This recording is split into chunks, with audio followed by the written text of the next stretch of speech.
Hello friends, welcome to the success Kendra. Friends देखिए, आज इस वीडियो में हम लोग बिहार पुलिस कांस्टेबल की जो नई भर्ती वर्ष 2023 में 21,391 पदों पर आई हुई है, उसके लिए एडुटेरिया का जो नया प्रैक्टिस बुक आया हुआ है, यहाँ पर आप देख सकते हैं एडुटेरिया बिहार पुलिस, और इसमें टोटल 10 प्रैक्टिस सेट है। आज हम लोग सेट नंबर 4 को डिस्कस करेंगे। इससे पहले मैंने आपको सेट नंबर 1 से लेकर के 3 तक को पूरी डिटेल में एक्सप्लेनेशन के साथ कवर कराया हुआ है। अगर आपने इन सेट्स को नहीं देखा है तो निश्चित रूप से देख लीजिएगा। इन सभी का लिंक आपको आज के इस सेशन के डिस्क्रिप्शन बॉक्स में मिल जाएगा। फ्रेंड्स चलिए फटाफट आज का सेशन स्टार्ट करते हैं। पहले एक बार प्लीज़ सेशन को लाइक कर दीजिए, और जब सेशन देख लीजिएगा, जब सेशन समाप्त हो जाएगा तो इसका लिंक किसी भी एक ग्रुप में ज़रूर शेयर कर दीजिएगा। एडुटेरिया बिहार पुलिस प्रैक्टिस सेट 4 का पहला प्रश्न पढ़ेंगे। देखिए, पहला प्रश्न है कि महोत्सव का अर्थ है। फ्रेंड्स बहुत ही शानदार यह एडुटेरिया का बिहार पुलिस प्रैक्टिस सेट है। इस सेट को आप पूरा लगाइए, ऐसा समझिए कि आप एग्ज़ाम में बैठे हुए हैं और पेपर दे रहे हैं, और जब सेशन समाप्त हो जाएगा, जब पूरा सेट लगा लीजिएगा तो अपना स्कोर आप ज़रूर कमेंट करके बता दीजिएगा। देखिए राइट आंसर क्या होगा इसका। महोत्सव का अर्थ है, महोत्सव का अर्थ है महान है जो उत्सव। ऑप्शन डी करेक्ट आंसर हो जाएगा। दूसरा प्रश्न पढ़ेंगे कि आप कौन सा सर्वनाम है। सर्वनाम कितने प्रकार के हैं, तो देखिए पुरुषवाचक सर्वनाम, निश्चयवाचक सर्वनाम, अनिश्चयवाचक सर्वनाम, प्रश्नवाचक सर्वनाम, संबंधवाचक सर्वनाम और निजवाचक सर्वनाम। ठीक है, ये 6 प्रकार के हैं, ध्यान रखेंगे। आप जो है यह निजवाचक सर्वनाम है। आप, अपना, अपने आप, स्वयं, ये सब निजवाचक सर्वनाम होते हैं। ठीक है, ध्यान रखिएगा। चलिए अगला प्रश्न है कि कंठ से निकलने वाली ध्वनि है। मैंने आपको बहुत पहले ही इसी सेट के दौरान बताया हुआ था कि कंठ से जो उच्चारण होता है ये क वर्ग का होता है, यानी कि क ख ग घ इनका कंठ से उच्चारण होता है। तालु से उच्चारण होता है च वर्ग का, च छ ज झ का होता है। मूर्धा से होता है, यानी कि मूर्धन्य से ट ठ ड ढ का। दंत से त वर्ग का उच्चारण होता है, और ओठ से यानी कि ओष्ठ से जो है ये प वर्ग का उच्चारण होता है। ये मैंने आपको पहले ही बता दिया था, तो आई होप कि आप इसको आसानी से बना लिए होंगे। चलिए उसके बाद देखिए, इनमें से कौन समूहवाचक संज्ञा नहीं है। समूहवाचक संज्ञा इसमें से कौन सा नहीं है, बताइए राइट आंसर क्या हो जाएगा। समूहवाचक संज्ञा इनमें से कौन सा नहीं है। जिन संज्ञा शब्दों से किसी भी व्यक्ति या वस्तु के समूह का अगर बोध हो तो उसको हम लोग समूहवाचक संज्ञा कहते हैं। देखिए इसमें से वर्ग यानी कि कक्षा की बात की जा रही है, सेना, सभा, उसके बाद बात करें तो परिवार, मेला, ये सब समूहवाचक संज्ञा हैं। झरना इसमें से समूहवाचक संज्ञा नहीं है। चलिए नेक्स्ट क्वेश्चन करेंगे कि तोपची में कौन सा प्रत्यय है। अच्छा, प्रत्यय बाद में लगता है और उपसर्ग जो है पहले लगता है, तो इसमें तोपची में प्रत्यय कौन सा है, तो ची प्रत्यय है। सब्यसाची किसका पर्यायवाची शब्द है। अच्छा, सब्यसाची का अर्थ क्या होता है, तो सब्यसाची का अर्थ क्या होता है, जो दोनों हाथों से तीर चलाता हो, उसके लिए एक शब्द है सब्यसाची। ठीक है, सब्यसाची जो है यह पर्यायवाची शब्द है अर्जुन का। किनका, अर्जुन का। ठीक है, अर्जुन का और भी पर्यायवाची शब्द है, जैसे कि धनंजय, पार्थ, कुंती सुत और सब्यसाची, याद रखेंगे आप। ठीक है, जो युद्ध में स्थिर रहता हो इसको युधिष्ठिर कहते हैं। ठीक है, ध्यान रखेंगे ये भी आप। चलिए अगला प्रश्न है हमारा कि आह्वान का विपर्यार्थक शब्द है। आह्वान का मतलब क्या होता है, निमंत्रण, बुलावा, मंत्र के द्वारा देवता का बुलाना। ठीक है, आह्वान करते हैं। ठीक है, और उसका उल्टा हो जाएगा विसर्जन। ठीक है, विसर्जन राइट आंसर हो जाएगा। चलो उसके बाद देखिएगा कि सूरज को दीपक दिखाना, यह एक मुहावरा है, इसका सही अर्थ आपको बताना है। सूरज को दीपक दिखाना मुहावरे का अर्थ होता है प्रसिद्ध व्यक्ति का परिचय देना। ठीक है, ऑप्शन ए राइट आंसर हो जाएगा। महर्षि का संधि विग्रह क्या होगा, महर्षि का होगा महा प्लस ऋषि, यानी कि ऑप्शन बी राइट आंसर हो जाएगा। उसके बाद देखिए द्विज, इनमें से किसका पर्यायवाची शब्द नहीं है, द्विज बताइएगा। देखिए जिनका या जिसका 2 बार जन्म हो, जिसका 2 बार जन्म हो वह द्विज कहलाता है। ठीक है, ध्यान रखिएगा, ये एक शब्द मैं आपको बताते चल रहा हूँ। ठीक है, द्विज इसमें से किसका पर्यायवाची शब्द जो है द्विज का इसमें से नहीं है, बताइए राइट आंसर इसमें से देखिए बादल हो जाएगा। बाकी पक्षी, ब्रह्मण, चंद्रमा, ये सब द्विज के पर्यायवाची हैं। अब यहाँ से जो है अंग्रेजी का प्रश्न स्टार्ट हो रहा है। Fill in the blanks, our society is, fill in the blanks दिया गया है, by the evil of corruption the integrity of even senior officials is disputed. तो देखिए our society is endangered by the evil of corruption. ठीक है, endangered का मतलब संकटग्रस्त होता है। चलिए नेक्स्ट क्वेश्चन करेंगे फ्रेंड्स। क्वेश्चन नंबर 12 है हमारा, यहां से देखिएगा। हाँ, यहां से है क्वेश्चन नंबर 12। कह रहा है कि क्वेश्चन नंबर 12 में कि from the given option identify the segment in the sentence which contains the grammatical error. यहाँ एरर इस सेंटेंस में बताना है। As a painter he are good if not better than Suresh. इसमें एरर कहाँ पर है बताइए। As a painter he are यहाँ पर नहीं होगा, ही इज होगा यहाँ पर। ठीक है, तो यहाँ पर ही आर गुड, यही पार्ट जो है एरर दिया गया है। ठीक है, इज होगा आर के जगह पर। Select the option that means the same as the given idiom. ठीक है, hit the nail on the end on the head. Hit the nail on the head इसका मतलब क्या होता है बताएंगे। इसका मतलब होता है ऐसी बात कहना जो बिल्कुल सत्य हो। ठीक है, यानी कि राइट आंसर इसका हो जाएगा एक्यूरेटली राइट। ठीक है, चलिए उसके बाद देखिएगा कि select the most appropriate option to fill in the blanks. Discovery of India, अब यहाँ पर थोड़ा सा एरर हुआ है, ये बाई इधर रहेगा। ठीक है, बाई जो रहेगा ये फिल इन द ब्लैंक्स के इस साइड रहेगा। Discovery of India has been written by Pandit Jawaharlal Nehru. Discovery of India has been written by Jawaharlal Nehru. ठीक है, तो हैज़ बीन का इस्तेमाल होगा, ऑप्शन बी राइट आंसर हो जाएगा। चलिए उसके बाद देखिएगा कि select the synonym of the given word resistance बताइएगा। रेजिस्टेंस का मतलब क्या होता है तो फ्रेंड्स देखिए इसका मतलब क्या होता है, इसका मतलब होता है प्रतिरोध। ठीक है, तो इसका सिनोनिम बताना है, तो इसका सिनोनिम जो होगा ये रिफ्यूज़ल हो जाएगा। रिफ्यूज़ल का मतलब इनकार करना होता है। ठीक है, चलिए अपेरेंट का यहाँ पर एंटोनिम बताना है, उल्टा बताना है। अपेरेंट का मतलब क्या होता है, क्लियर होता है, अस्पष्ट होता है। ठीक है, तो यहाँ पर हिडन हो जाएगा। क्लियर, चलिए इतना बढ़िया से आपको कौन प्रैक्टिस सेट कराएगा बताइए। सब कुछ मैं आपको समझाते चल रहा हूँ, फिर भी आप लोग फ्रेंड्स वीडियो को लाइक नहीं करते हैं। प्लीज़ लाइक ज़रूर किया करें, इससे मोटिवेशन मिलता है मुझे पैसे लाइक के नहीं मिलते हैं। सो ऐसा आप समझते होंगे कि मेरे पास पैसे आते होंगे, तो ऐसा बिल्कुल ही नहीं है। ये मेरा पैसन है टीचिंग, मुझे पढ़ाना बहुत ही ज़्यादा पसंद है। तो अगर सपोर्ट करेंगे तो मैं मोटिवेटेड रहूँगा। तो प्लीज़ सपोर्ट करिए, और सपोर्ट करने का तरीका एक ही है, या तो वीडियो को आप लाइक करिए या ज़्यादा से ज़्यादा आप शेयर करिए। चलिए select the wrongly spelled word, इसमें से गलत कौन सा स्पेलिंग लिखा गया है। तो यहाँ पर देखेंगे तो एम्बेरस जो है ये गलत लिखा गया है। इसको लिखा कैसे जाता है तो ध्यान से स्पेलिंग देखिए, मैं लिख रहा हूँ EMBARRASS। ठीक है, एम्बेरस ऐसे लिखा जाता है। एम्बेरस का मतलब लज्जित करना होता है। ठीक है, चलो उसके बाद देखिए select the meaning of the given idiom. To strain every nerve, इसका मतलब क्या होता है, टू स्ट्रेन एवरी नर्व का मतलब होता है बताइए पूरा जोर लगाना। ठीक है, तो पूरा जोर लगाना, पुट द मैक्सिमम एफर्ट। ठीक है, ऑप्शन सी राइट आंसर हो जाएगा। चलिए क्वेश्चन नंबर 19 है कि select the antonym of the given word. Alien का उल्टा बताना। एलियन का मतलब विदेशी टाइप कहेंगे। ठीक है, नहीं कहते हैं एलियन हो क्या, यहाँ के नहीं हो, यानी कि दूसरे जगह के हो, विदेश के हो, मतलब जो अपने जगह का नहीं उसको तो विदेशी ही कहेंगे ना, तो ये नेटिव होता है। ठीक है, इसका उल्टा। उसके बाद देखिएगा कि select the most appropriate word to fill in the blank. The Indian cricket team was in a खालिस्तान देगा mood after winning the series. तो यहाँ पर जुबिलेंट हो जाएगा। जुबिलेंट का मतलब उल्लासित होता है, यानी कि उल्लासित मूड में, खुशी के मूड में। ठीक है, ऑप्शन बी राइट आंसर हो जाएगा। चलिए अब यहाँ से GK, GS, science, current affairs in सब के प्रश्न स्टार्ट हो रहे हैं। ध्यान से सुनिए। किस नियम को जड़त्व का नियम कहा जाता है बताइए। जड़त्व का नियम कहा जाता है तो फ्रेंड्स यहाँ न्यूटन के गति का पहला नियम है, जड़त्व का नियम है। जड़त्व का नियम क्या है तो अगर कोई वस्तु स्थिर है तो वह स्थिर अवस्था में ही रहना चाहेगी जब तक कि उस पर कोई बाहरी बल कार्य न करे। अगर कोई वस्तु गतिशील है तो वह गतिशील ही रहना चाहेगी जब तक उस पर कोई बाहरी बल कार्य न करे। यानी कि जो वस्तुएं हैं वो अपनी प्रारंभिक अवस्था को बनाए रखना चाहती है। यही जड़त्व का नियम है। जड़त्व का नियम सबसे पहले दिया था किसने तो गैलीलियो ने दिया था। क्लियर है, याद रखिएगा। न्यूटन की गति का दूसरा नियम से क्या मिलता है हमें तो बल का व्यंजक प्राप्त होता है। क्रिया और प्रतिक्रिया यह न्यूटन का तीसरा नियम है। ठीक है, ध्यान रखिएगा, न्यूटन का तीसरा नियम है।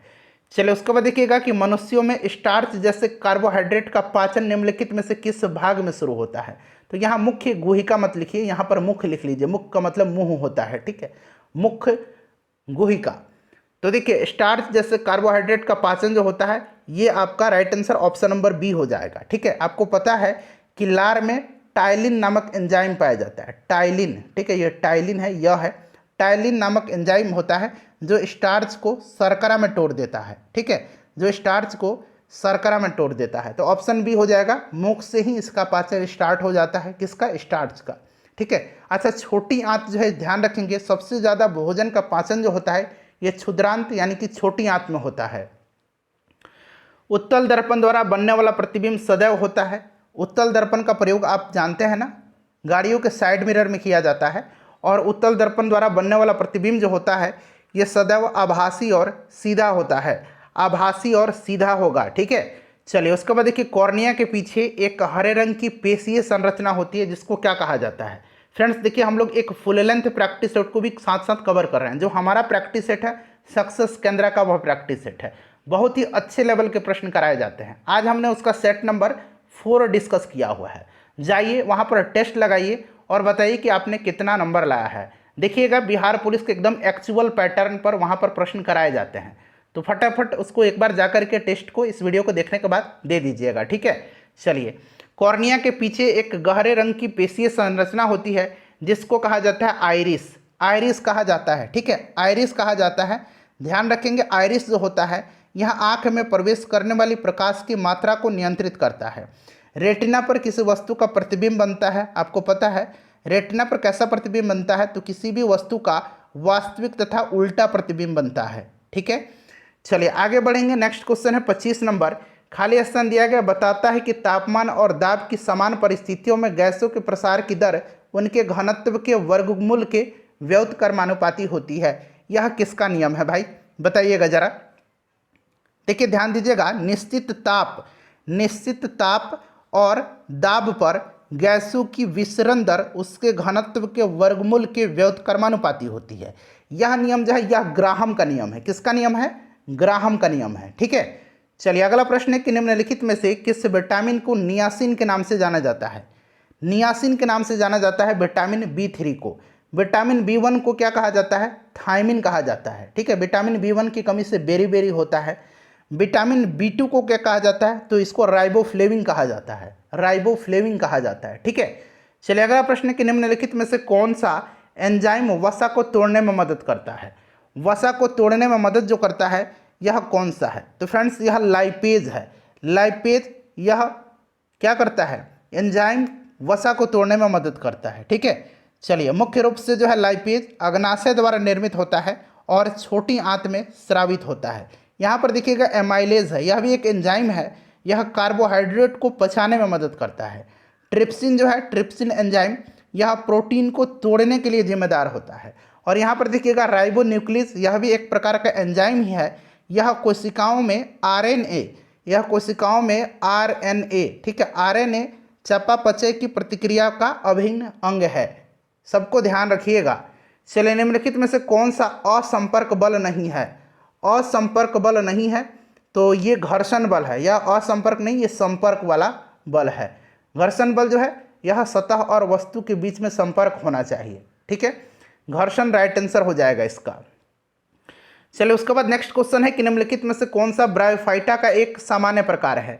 ब्रायोफाइटा का जो सामान्य प्रकार है ये इसमें से कौन सा है, बताइए राइट आंसर क्या हो जाएगा। देखिए ब्रायोफाइटा के बारे में मैंने आपको बताया हुआ है कि ब्रायोफाइटा जो होता है, ब्रायोफाइटा, इसको पादप जगत का उभयचर कहा जाता है। इसमें वास्तविक संवहन ऊतक नहीं होता है, ठीक है, वास्तविक संवहन ऊतक इसमें नहीं होता है। और यहाँ पर देखिएगा मर्चेंटिया दिया गया है, मर्चेंटिया लिख दिया गया, अंग्रेजी में इसको लिखा जाता है MARCHANTIA।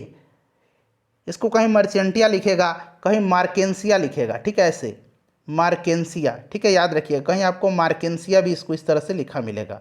तो अगर आप इंग्लिश वाला याद रख लेंगे तो चाहे मर्चेंटिया लिखे या मार्केंसिया लिखे एक ही बात है, ठीक है। चलिए मार्केंसिया, उसके बाद रिक्सिया, ठीक है, रिक्सिया भी याद रखेंगे, रिक्सिया RICCIA, हिंदी में ऐसे इसको रिक्सिया लिखा रहेगा, रिक्सिया। यह भी प्रकार है किसका, ब्रायोफाइटा का ही। ब्रायोफाइटा का मर्चेंटिया या मार्केंसिया और रिक्सिया याद रखिएगा, ठीक है। चलिए क्वेश्चन नंबर 29 के बाद 30 नंबर क्वेश्चन यहाँ से है हमारा। फ्रेंड्स तब तक लाइक कर दीजिए एक बार वीडियो को। देखिए 30 नंबर क्वेश्चन है कि जब एक लोहे की कील को कॉपर सल्फेट के खाली दिया गया स्थान रंग घोल में डुबाया जाता है तो उसका रंग किस रंग में बदल जाता है।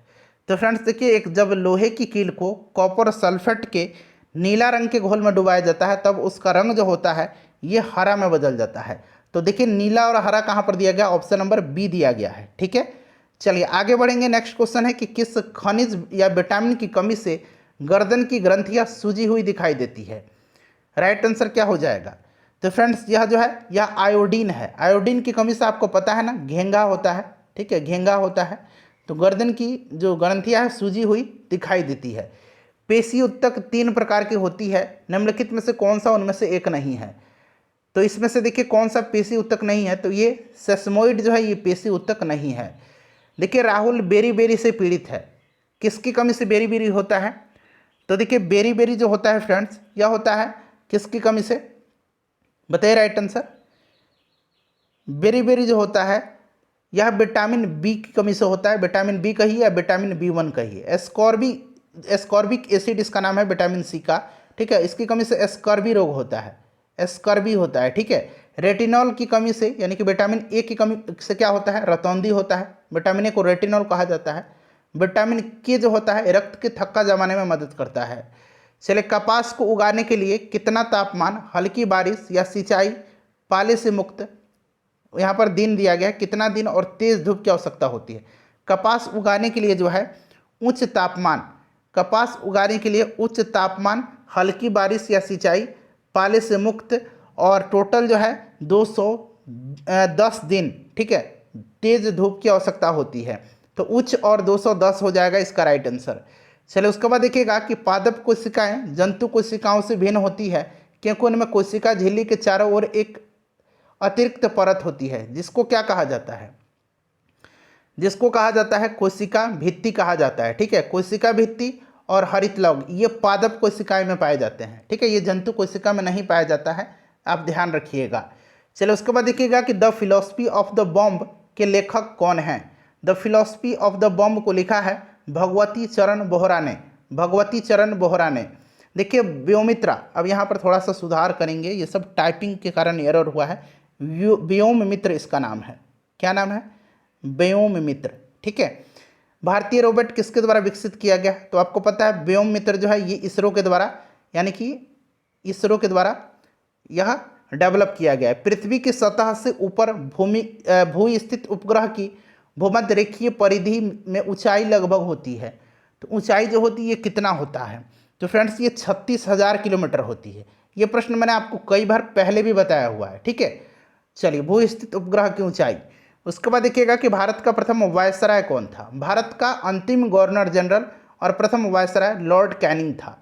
ठीक है, भारत का पहला गवर्नर जनरल कौन था, तो भारत का पहला governor general Lord William Bentinck था। ठीक है, चलिए नेक्स्ट क्वेश्चन है सितारा देवी किस विद्या से संबंधित है।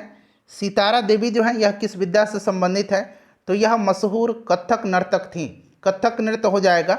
चलिए उसके बाद नेक्स्ट क्वेश्चन कर लेंगे। अगला प्रश्न हमारा कि सार्क का सबसे नया सदस्य देश कौन सा है। देखिए सार्क की स्थापना 1985 में ढाका बांग्लादेश में हुई थी। इसका हेडक्वार्टर नेपाल की राजधानी काठमांडू में है।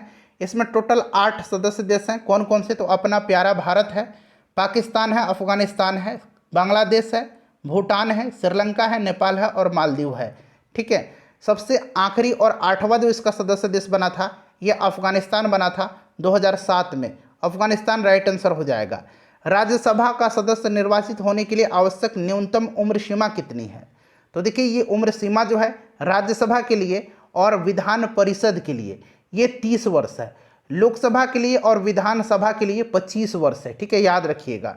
चलिए और अपना जो प्रैक्टिस सेट है सक्सेस केंद्र का सेट नंबर 4 आज ही हमने कवर किया है, जाकर के टेस्ट लगा लीजिएगा। बहुत ही बेहतरीन आपको प्रैक्टिस सेट है, पूरा फुल प्रैक्टिस सेट है, 100 प्रश्न है उसमें। ठीक है, चलिए अगला प्रश्न कि स्वेज नौ परिवहन नहर भूमध्य सागर को किसके साथ जोड़ता है। तो यह प्रश्न देखिए यहाँ भी दिया गया है, भूमध्य सागर को यह लाल सागर से जोड़ता है। ठीक है, और यह शुरू कब हुआ था, स्टार्ट कब हुआ था, तो 1869 में इसे खोला गया था। चलिए नेक्स्ट क्वेश्चन हमारे कि केसर, और ये जो है कहाँ पर है स्वेज नहर, मिस्र में है। केसर का मुख्य उत्पादक राज्य या फिर केंद्र शासित प्रदेश कह लीजिए, तो फ्रेंड्स यह जम्मू कश्मीर है। सबसे ज़्यादा विश्व में केसर का उत्पादन ईरान में होता है, ठीक है, ईरान में होता है। चलिए, भारत में निम्नलिखित में से कौन सा क्षेत्र विविधता का तप्त स्थल, जैव विविधता भी आपको लिखा मिलता है, जैव विविधता का हॉटस्पॉट है, तो यह कौन सा है? पश्चिमी घाट है, ठीक है। ग्रीन पार्क स्टेडियम है, ये कानपुर में है। किस खेल से संबंधित है? ग्रीन पार्क जो है यह क्रिकेट से संबंधित स्टेडियम है। चलिए, उसके बाद देखिएगा कि भारतीय मानक समय ग्रीनविच मीन समय से, मीन टाइम से कितना आगे या पीछे है। तो भारत का मानक समय जो है यह कौन सा है?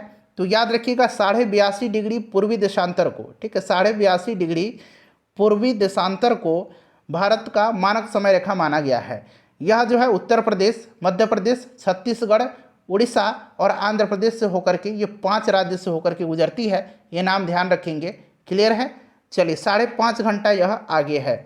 अगला प्रश्न करेंगे फ्रेंड्स। नेक्स्ट क्वेश्चन है हमारा कि निम्नलिखित में से कौन सी एक यूएसए की स्थानीय पवन है। अब यहाँ पर देखिए, यूएसए की स्थानीय पवन जो है ये कौन सा है? तो यूएसए की स्थानीय पवन जो है ये चीनुक है। देखिए, चीनुक जो है यह अमेरिका और कनाडा में रॉकी पर्वत के पूर्वी ढलानों के सहारे नीचे उतरने वाली एक गर्म हवा है। यहाँ पर देखिए, फोन जो है यह आल्प्स पर्वत के उत्तरी ढाल से नीचे उतरती है। यह भी एक गर्म और शुष्क हवा है और इसका सर्वाधिक प्रभाव स्विट्जरलैंड में है। अगर फोन पूछेगा तो स्विट्जरलैंड, ठीक है। देखिए, हर्मटन जो है, हर्मटन यह सहारा रेगिस्तान में उत्तर पूर्व दिशा में चलने वाली एक गर्म शुष्क हवा है और गिनी तट पर इसको डॉक्टर हवा कहा जाता है। गिनी तट पर इसको डॉक्टर हवा कहा जाता है। मिस्ट्रल जो है ये कहाँ की हवा है? मिस्ट्रल फ्रांस की हवा है, ठीक है। खमसिन एक पूछा जाता है, खमसिन कहाँ की स्थानीय पवन है? तो खमसिन मिस्र की स्थानीय पवन है, ठीक है। चलिए, नागार्जुन सागर परियोजना निम्नलिखित में से किस नदी पर स्थित है? जब भी अर्जुन का संबंध जुड़ जाए तो आप समझ जाइएगा कि अर्जुन का संबंध किससे है, तो ये कृष्णा से है, ठीक है। कृष्णा नदी पर है नागार्जुन। निम्नलिखित में से कौन सा शहर यमुना नदी के किनारे स्थित नहीं है? अब यहाँ पर देखिएगा यमुना नदी के किनारे स्थित नहीं पूछा गया है, तो यहाँ पर देखिएगा मथुरा है, आगरा है, दिल्ली, हरिद्वार गंगा के किनारे स्थित है। क्लियर है? चलिए फ्रेंड्स, अगला प्रश्न कर लेंगे 51 नंबर की। स्वतंत्र भारत के प्रथम गृह मंत्री कौन थे? पहले गृह मंत्री और पहले उप प्रधानमंत्री ये सरदार वल्लभ भाई पटेल थे, ठीक है। चलिए, अगला प्रश्न के भारत में देखिए, भारत में प्रथम अंग्रेजी समाचार पत्र आरंभ किया था, तो ये किसने किया था? तो यह किया था 1780 में जेम्स अगस्टस हिक्की ने, ठीक है। James Augustus Hickey, JA Hickey ने। इसका नाम था द बंगाल गजट, ठीक है, द बंगाल गजट। चलिए, एक बार वीडियो को लाइक कर दीजिए प्लीज़। नेक्स्ट क्वेश्चन करेंगे फ्रेंड्स। अगला क्वेश्चन हमारा 53 नंबर। प्रश्न कर रहा है कि किसने अवंती के शासक चंद्र प्रद्योत के इलाज के लिए अपने राजवैद्य जीवक को भेजा था? तो जीवक को भेजा था ये बिंबिसार ने। बिंबिसार जो था यह हरेंक वंश का संस्थापक था और बिंबिसार का ये राजवैद्य थे जीवक, ठीक है। महात्मा बुद्ध की सेवा के लिए भी इसने जीवक को भेजा था। और चंद्र प्रद्योत जब पांडु रोग से जब ये ग्रसित हो गए थे तो बिंबिसार ने इनको भेजा था। चलिए, निम्न में से कौन सा विषय समवर्ती सूची के अंतर्गत नहीं आता है? देखिए, अगर हम बात करें फ्रेंड्स समवर्ती सूची की, तो इसको कहाँ से लिया गया है? ऑस्ट्रेलिया से लिया गया है, ठीक है। समवर्ती सूची में क्या क्या आता है? तो जनसंख्या नियंत्रण, परिवार नियोजन, शिक्षा, वन, नाप तवल, वन्य जीव एवं पक्षियों का संरक्षण, ये सब याद रखेंगे। तो यहाँ पर देखिए वन दिया गया है, यह समवर्ती सूची, एक मिनट, ये समवर्ती सूची का अंतर्गत है। शिक्षा भी है, परिवार नियोजन भी है। पंचायती राज नहीं है, पंचायती राज यह राज्य सूची का विषय है। पंचायती राज राज्य सूची का विषय है, ठीक है। चलिए, उसके बाद नेक्स्ट क्वेश्चन है कि ब्राह्मणी निम्नलिखित में से किसकी सहायक नदी है? तो ये ब्राह्मणी नदी जो है यह सहायक नदी है किसकी? तो फ्रेंड्स यह महानदी की सहायक नदी है। महानदी पर हीराकुंड बांध है उड़ीसा में, आपको याद होगा। चलिए, मेनरहिम रेखा किन दो देशों के मध्य अंतर्राष्ट्रीय सीमा रेखा बनाती है? मेनरहिम रेखा जो है यह बनाती है किसके बीच में? तो यह रूस और फिनलैंड के बीच में बनाती है। अच्छा, जर्मनी और फ्रांस के बीच में मैगिनोट रेखा है। मैगिनोट रेखा मैं यहाँ पर लिख देता हूँ, मैगिनोट रेखा यह जर्मनी और फ्रांस के बीच में है, ठीक है। जर्मनी और पोलैंड के बीच में हिंडनबर्ग रेखा है और एक और इसके बीच में रेखा है ओडरनिस रेखा, ठीक है। हिंडनबर्ग और ओडरनिस ये जर्मनी और पोलैंड के बीच की है। चलिए, अगला प्रश्न है कि चार्ल्स मेटकॉफ तथा रंजीत सिंह के मध्य अमृतसर की संधि कब हुई थी? चार्ल्स मेटकॉफ और पंजाब के जो राजा थे रंजीत सिंह, इनके मध्य अमृतसर की संधि जो हुई थी यह 1809 में हुई थी। नेक्स्ट क्वेश्चन कर लेंगे। अगला प्रश्न हमारा 58 नंबर कि भारत एक पंथ निरपेक्ष राज्य है, ये संविधान में कहाँ लिखा गया है? भारत एक पंथ निरपेक्ष राज्य है, यह संविधान में कहाँ लिखा गया है? तो फ्रेंड्स यह संविधान में जो है पंथ निरपेक्ष ये प्रस्तावना में ही है, ठीक है, प्रस्तावना में है। चलिए अगला प्रश्न करेंगे। और पंथ निरपेक्ष शब्द को जोड़ा गया था 42वां संविधान संशोधन के द्वारा 1976 में, ठीक है। चलिए नेक्स्ट क्वेश्चन कर लेंगे। अगला प्रश्न हमारा कि संविधान की प्रस्तावना में किस संविधान संशोधन द्वारा परिवर्तन किया गया था? तो ये 42वां संविधान संशोधन 1976 था। इसको लघु संविधान यानी कि मिनी कॉन्स्टिट्यूशन भी कहा जाता है। इसके तहत जो है संविधान में समाजवादी, पंथ निरपेक्ष और अखंडता शब्द जोड़ा गया था, ठीक है। चलो उसके बाद देखिएगा कि निम्नलिखित में से किस ग्रह की घूर्णन गति सर्वाधिक है? किस ग्रह की घूर्णन गति सर्वाधिक है? तो जो सूर्य की दूरी के अनुसार जो 5वें नंबर पर ग्रह आ रहा है बृहस्पति, इसी का जो है घूर्णन सर्वाधिक है। सूर्य से दूरी के बाद अगर हम क्रम की करें तो सबसे पहले क्या आता है सूर्य से दूरी के अनुसार? तो फ्रेंड्स यह बुध आता है। बुध के बाद शुक्र, पृथ्वी तीसरे नंबर पर, चौथे नंबर पर जो आएगा मंगल आएगा, 5वें नंबर पर बृहस्पति आएगा, 6ठे नंबर पर शनि, 7वें नंबर पर अरुण और 8वें नंबर पर वरुण आएगा। ग्रहों की संख्या टोटल 8 है, याद रखिएगा। चलिए 61 नंबर क्वेश्चन कर लेंगे कि भारत के उत्तरी मैदानी भागों में शीतकालीन वर्षा किसके कारण होती है? तो फ्रेंड्स यह जो होती है यह किसके कारण होती है? तो ये पश्चिमी विक्षोभ के कारण होती है। चलिए उसके बाद देखिएगा किस अनुसूची में दल बदल संबंधी प्रावधान किया गया है? दल बदल संबंधी प्रावधान जो है यह किस अनुसूची में है, यह आपसे पूछा गया है। बताइए राइट आंसर इसका क्या होगा? तो फ्रेंड्स यह 10वीं अनुसूची में है, ठीक है। 52वें संविधान संशोधन 1985 में जो है इसको जोड़ा गया था, 52वें संविधान संशोधन के द्वारा। चलिए देखिएगा समुद्र का स्थल की ओर बहना कौन सा संचरण है? समुद्र का स्थल की ओर बहना जो है यह एक ऋणात्मक संचरण है। उसके बाद देखिएगा कि दो समानांतर, देखिए दो समानांतर भ्रंशों के बीच धंसे हुए भाग को क्या कहते हैं? तो फ्रेंड्स इसको क्या कहा जाता है? इसको कहा जाता है भ्रंश घाटी, ठीक है, भ्रंश घाटी कहा जाता है। चलो उसके बाद देखिएगा कि भारत के लिए पहला फैक्ट्री एक्ट कब पारित हुआ था? पहला कारखाना अधिनियम, तो ये 1881 में लॉर्ड रिपन के समय हुआ था, ठीक है। लॉर्ड रिपन को भारत में स्थानीय स्वशासन का जनक भी कहा जाता है। चलिए उसके बाद देखिएगा कि जिस देश में प्रति व्यक्ति आय अधिक है वह देश क्या कहलाएगा? तो जहाँ पर अगर प्रति व्यक्ति आय अधिक है निश्चित रूप से वह विकसित ही देश होगा, तो यह विकसित है राइट आंसर इसका। प्रत्यक्ष कर के अंतर्गत निम्न में से कौन शामिल किया जाता है?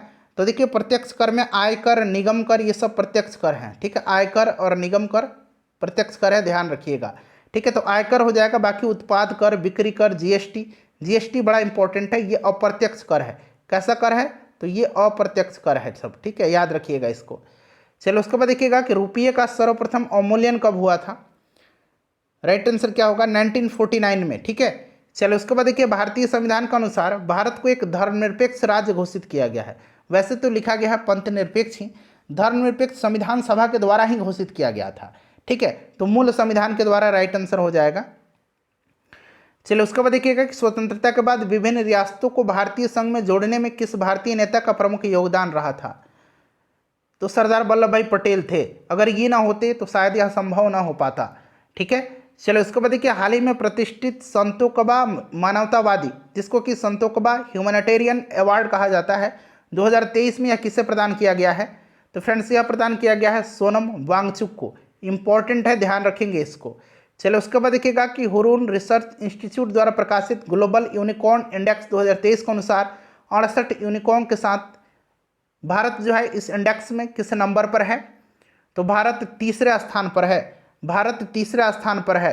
18 अप्रैल 2023 को भारत में पहला एप्पल स्टोर कहाँ खोला गया? तो पहला एप्पल स्टोर जो है ये कहाँ पर खोला गया था? तो ध्यान रखेंगे फ्रेंड्स यह मुंबई में खोला गया था, ठीक है। मुंबई राइट आंसर हो जाएगा। हाल ही में किस संगठन ने उभरते खतरों के लिए तैयारी और लचीलापन पहल शुरू की है? परेड पहल शुरू किया है। तो ये क्या है? वर्ल्ड हेल्थ ऑर्गेनाइजेशन ने, विश्व स्वास्थ्य संगठन ने। हेडक्वार्टर इसका जेनेवा में है, याद रखिएगा। चलिए 75 नंबर क्वेश्चन है कि गर्मियों में पानी की कमी को दूर करने के लिए जल बजट को अपनाने वाला पहला राज्य कौन बना है?